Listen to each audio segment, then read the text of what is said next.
berada di area persawahan di Desa Garunggang, Kecamatan Banjang, Kabupaten Hulu Sungai Utara. Video saya kali ini membahas mengenai proses budidaya padi Ireatas IR66 di Desa Garunggang, Kecamatan Banjang, Kabupaten Hulu Sungai Utara. Desa yang berjarak sekitar 8,5 km dari pusat ibu kota.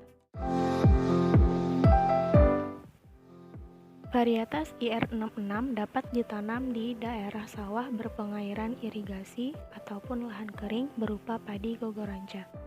Dalam mempersiapkan dan mengolah tanahnya harus memperhatikan apakah varietas tersebut akan ditanam di lahan sawah beririgasi atau di lahan kering. Pada kali ini, varietas IR66 ditanam dengan prinsip yang sama seperti padi gogoranca. Sistem budidaya padi gogoranca biasanya dilakukan pada tanah-tanah yang kering atau lahan tada hujan. Kelebihan sistem tanah diantaranya adalah penghematan tenaga kerja tanam, penghematan tenaga kerja pemeliharaan, dan tentunya lebih menghemat waktu. Adapun kendala dari budidaya padi gogoranca adalah ketersediaan air karena intensitas curah hujan yang tidak menentu. Proses pertama dalam budidaya padi adalah persiapan media tanam.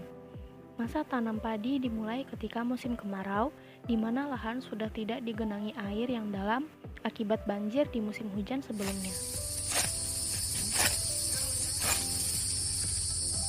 Proses persiapan media tanam dilakukan dengan membersihkan area persawahan dari rumput dan gulma, serta membajak sawah dibantu dengan traktor manual. Proses selanjutnya adalah pemilihan bibit padi dengan cara merendam bibit padi semalaman atau sampai bibit berkecambah.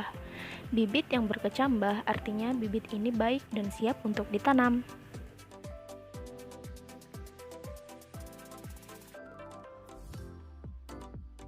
Benih yang telah berkecambah kemudian disemai di lahan yang sudah disiapkan. Lahan persemaian haruslah berair dan berlumpur. Biasanya lahan semai ada di tengah-tengah area petak sawah. Benih kemudian disebar di area tersebut dan ditunggu sembari diberi pupuk sampai benih memiliki daun hijau muda. Biasanya proses penyemaian berlangsung antara 10 sampai 14 hari.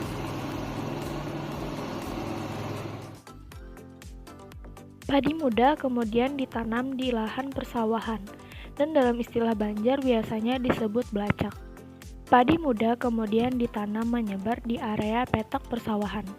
Kedalaman bibit yang ditanam pun ditentukan berkisar pada rentang 1 cm hingga 1,5 cm.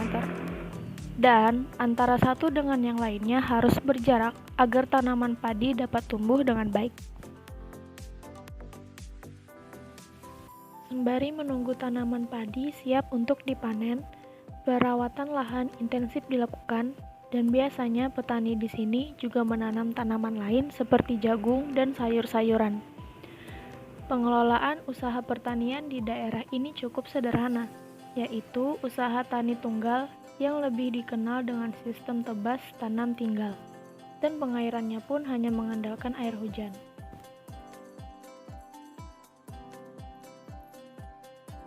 Keadaan padi di sini sudah mulai menguning dan siap untuk dipanen.